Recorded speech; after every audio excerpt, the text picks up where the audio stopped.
തുടരും എന്ന ചിത്രത്തിൽ ശോഭനയ്ക്ക് വേണ്ടി താൻ ശബ്ദം കൊടുത്തിരുന്നുവെന്ന് വെളിപ്പെടുത്തിയിരിക്കുകയാണ് പ്രശസ്ത ഡബ്ബിംഗ് ആർട്ടിസ്റ്റ് ഭാഗ്യലക്ഷ്മി.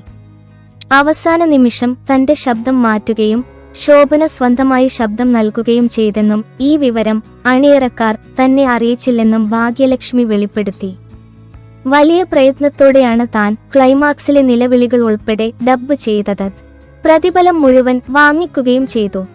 സിനിമയുടെ റിലീസ് വൈകിയതിനെ തുടർന്ന് നിർമ്മാതാവ് രഞ്ജിത്തിനെ വിളിച്ചപ്പോഴാണ് തന്റെ ശബ്ദം മാറ്റി ശോഭന തന്നെ ഡബ്ബ് ചെയ്തുവെന്ന വിവരം അറിയുന്നത്.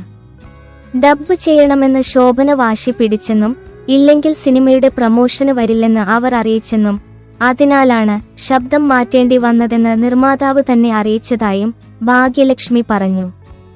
താൻ ഡബ്ബ് ചെയ്ത ശബ്ദം ക്ലൈമാക്സിൽ ഉപയോഗിച്ചിട്ടുണ്ടെന്നും ഭാഗ്യലക്ഷ്മി വെളിപ്പെടുത്തി. ഡബ്ബിംഗ് ആർട്ടിസ്റ്റുകളെ കേവലമായി കാണുന്നത് കൊണ്ടാണോ ഈ അപമാനിക്കലെന്ന് അവർ ചോദിച്ചു. നാളെ ഒരു സിനിമ ശോഭനയ്ക്ക് വേണ്ടി ഡബ്ബ് ചെയ്യാൻ വിളിച്ചാൽ തനിക്ക് പേടിയാണെന്നും അവർ പറഞ്ഞു. ഒരു ആർട്ടിസ്റ്റിനോട് കാണിക്കുന്ന ഏറ്റവും വലിയ അപമര്യാദയാണ് ഇത് എന്റെ മാത്രം അനുഭവമല്ല. സിനിമയിൽ അവസരം കുറയുമോ എന്നു പേടിച്ചിട്ടാണ് പലരും ഇക്കാര്യം പുറത്തു പറയാത്തത്. ഇനി അത് പാടില്ല.